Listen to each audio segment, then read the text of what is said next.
Hello students, welcome back to my channel. आइए करते हैं क्लास 9 का चैप्टर 1 नंबर सिस्टम। ये न्यू एनसीईआरटी का सिलेबस है, जो नया सिलेबस आया है 2026 और 27 का। इस वीडियो में मैं आपको सबसे पहले इंट्रोडक्शन दूंगी कि इस चैप्टर के अंदर है क्या। तो सबसे पहले हम डिफरेंट टाइप्स के नंबर्स के बारे में पढ़ते हैं। तो सबसे पहले है नेचुरल नंबर। नेचुरल नंबर वो नंबर होते हैं जो हमारे 1 से स्टार्ट होते हैं, वैसे 1 2 3 4 और सो ऑन। इस तरह से नंबर जो है वो इन्फिनिटी तक चलते जाते हैं। उसके बाद आते हैं हमारे होल नंबर्स, जो 0 से स्टार्ट होकर 1 2 3 ऐसे इन्फिनिटी तक चलते रहते हैं। देन उसके बाद आते हैं इंटीजर्स। इंटीजर्स में कुछ नंबर होते हैं जैसे -1 -2 -3, और जो 0 के बाद जो पॉजिटिव नंबर होते हैं 1 2 3 4।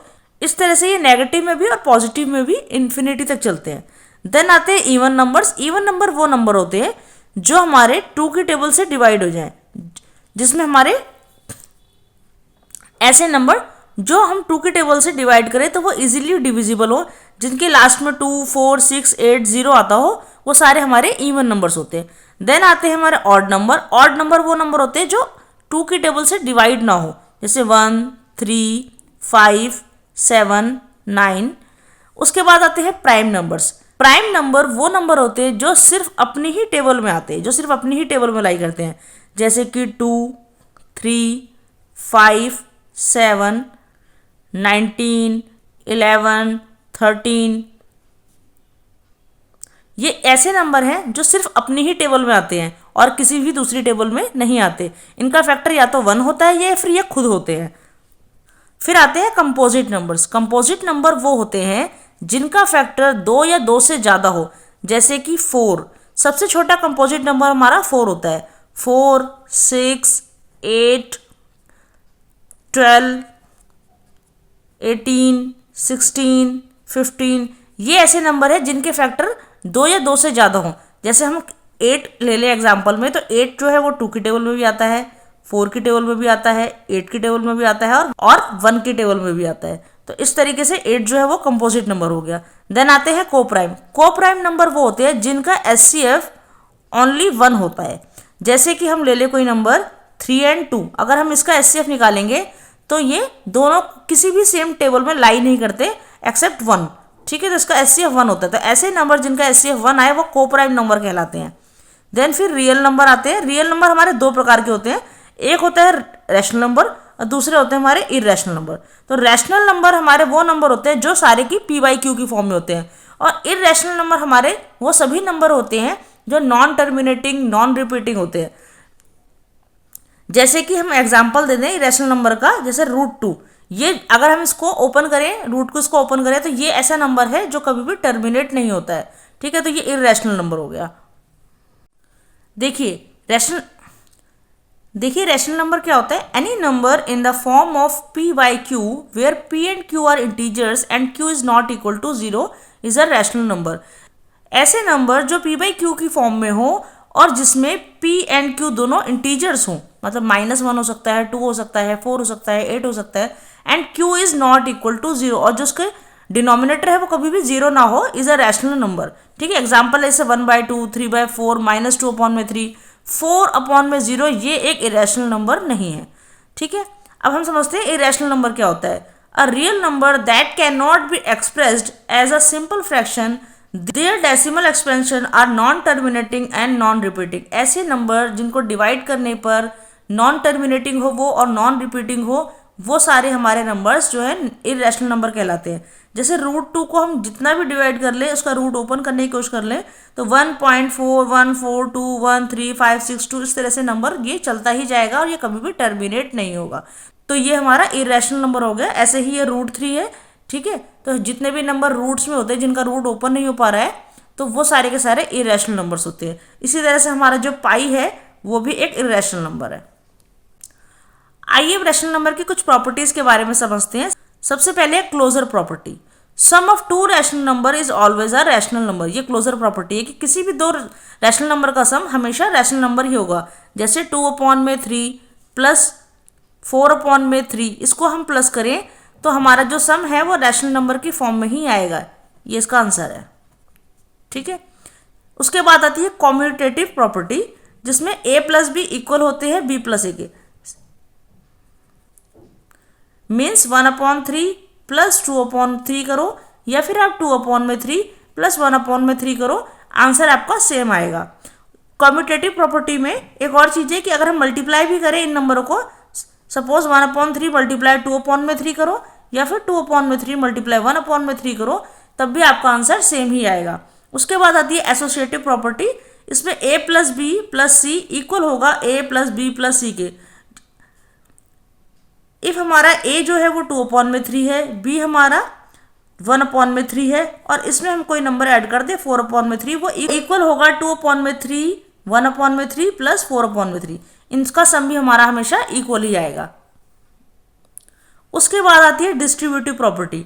डिस्ट्रीब्यूटिव प्रॉपर्टी में भी अगर हम a हमारा ब्रैकेट के बाहर है b प्लस सी करते हैं, या फिर हम ए बी मल्टीप्लाई ए सी करते हैं, तो भी हमारा आंसर सेम आएगा। जैसे a हमारा 2/3 है, b 1/3 प्लस 4/3, इसको हम सॉल्व करें, या फिर हम सॉल्व करें ए बी प्लस ए सी को, जैसे कि 2/3 मल्टीप्लाई 1/3 प्लस 2/3 मल्टीप्लाई 4/3, तो इनका आंसर भी सेम ही आएगा।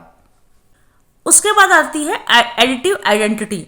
इसमें a प्लस 0 करो या फिर 0 प्लस a करो, आंसर a ही आएगा। जैसे 3 प्लस 0, या फिर आप 0 प्लस 3 कर दो तो आपका आंसर 3 ही आएगा। नेक्स्ट है मल्टीप्लिकेटिव आइडेंटिटी। इसमें आप a से मल्टीप्लाई कर दो 1 को, या फिर 1 मल्टीप्लाई a कर दो, आपका आंसर तब भी सेम ही आएगा। Additive inverse. एडिटिव इनवर्स में क्या होता है, एक नंबर आप पॉजिटिव लेते हो और उसी नंबर को आप नेगेटिव ले लेते हो, आपका तो आंसर 0 आएगा। जैसे 3 प्लस -3 लोगे तो आंसर आपका 0 ही आएगा। देन है मल्टीप्लिकेटिव इनवर्स। मल्टीप्लिकेटिव इनवर्स में आप किसी नंबर को ले लिया, जैसे सपोज करो आपका नंबर a है, उसको मल्टीप्लाई कर दो उसी के इनवर्स से, तो आपका आंसर 1 ही आएगा। और 0 हैज़ नो मल्टीप्लिकेटिव इनवर्स। 0 का कोई भी मल्टीप्लिकेटिव इनवर्स नहीं होता। इसको हम एग्जाम्पल से समझते हैं। जैसे हमारा कोई नंबर है 3, उसको हमने उसी के इनवर्स से मल्टीप्लाई किया 1/3, तो उसको कैंसिल आउट करके हमारा आंसर 1 ही आया। तो आई होप आपको सारी की सारी प्रॉपर्टीज अच्छे से समझ में आ गई होगी। अगर आपको प्रॉपर्टीज समझने में कोई भी डाउट है तो मुझे कमेंट करके जरूर पूछें। अब आते हैं चैप्टर के सबसे इंपॉर्टेंट टॉपिक पे, how to find a rational number और मैनी रैशनल नंबर। किन्हीं दो नंबरों के बीच का हम कोई भी रैशनल नंबर किस तरीके से फाइंड करें, ये चैप्टर का सबसे इंपॉर्टेंट टॉपिक है। इसको डेंसिटी ऑफ रैशनल नंबर भी बोलते हैं। तो सबसे पहले किसी दो रैशनल नंबर के बीच का कोई एक नंबर रैशनल नंबर फाइंड करना हो तो उसे कैसे फाइंड करेंगे, आइए ये समझते हैं। आपके पास अगर कोई दो नंबर है 1/3 एंड 2/3, और इसके बीच का कोई एक रैशनल नंबर फाइंड करना हो तो इसके लिए आपके लिए फॉर्मूला है a + b/2। तो किस तरीके से करेंगे, ये आपका a है, ये आपका b है। 1/3 + 2/3/2, इन दोनों को सॉल्व करेंगे तो नीचे यहाँ पे 2 आएगा और एलसीएम 3 हो जाएगा, 1 और 2 भी 3 होगा। देन सॉल्व करने के बाद ये इससे मल्टीप्लाई हो गया, तो ये आपका आंसर है। या फिर आप इसको कैंसिल आउट करेंगे तो आंसर आता है 1/2। तो इस तरीके से इस फॉर्मूले से आप किसी एक रैशनल नंबर को फाइंड कर सकते हैं। ठीक है, नेक्स्ट हम समझते हैं कभी एक से ज़्यादा रैशनल नंबर फाइंड करने हो तो उसके लिए हम क्या करते हैं। आपके पास अगर कोई नंबर है 3/5 एंड दूसरा नंबर है आपके पास 9/5, इनके बीच की अगर आपको 5 रैशनल नंबर फाइंड करने हैं तो आप किस तरीके से करेंगे। देखिए वैसे तो इसके बहुत सारे मेथड है, बट हम सबसे इजी मेथड समझेंगे कि जब भी डिनोमिनेटर सेम हो और हमसे बोला जाए कि 5 रैशनल नंबर फाइंड करने या फिर 6 रैशनल नंबर फाइंड करने, तो आपको क्या करना है कि जो भी डिनोमिनेटर हो उससे एक ज़्यादा नंबर से आप फ्रैक्शन को मल्टीप्लाई कर दो। जैसे 3/5 है और हमें 5 रैशनल नंबर फाइंड करने हैं, तो आप क्या करो 5 से एक ज़्यादा यानी कि 6 से आप इसको मल्टीप्लाई कर लो। तो यहाँ आता है 6 3 18, यहाँ हो जाता है 5 6 30। देन 9/5 है, इसको भी आप 6 से मल्टीप्लाई कर दो।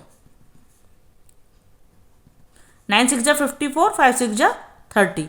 अब आप इनके बीच के 5 रैशनल नंबर लिख सकते हो। जैसे 18/30 है तो 19/30, 20/30, 21/30, 22/30 एंड 23/30। ये हमारे 5 रैशनल नंबर हो गए। इस तरह से रैशनल नंबर निकालने के डिफरेंट फॉर्मूले होते हैं, बट ये सबसे इजी मेथड है।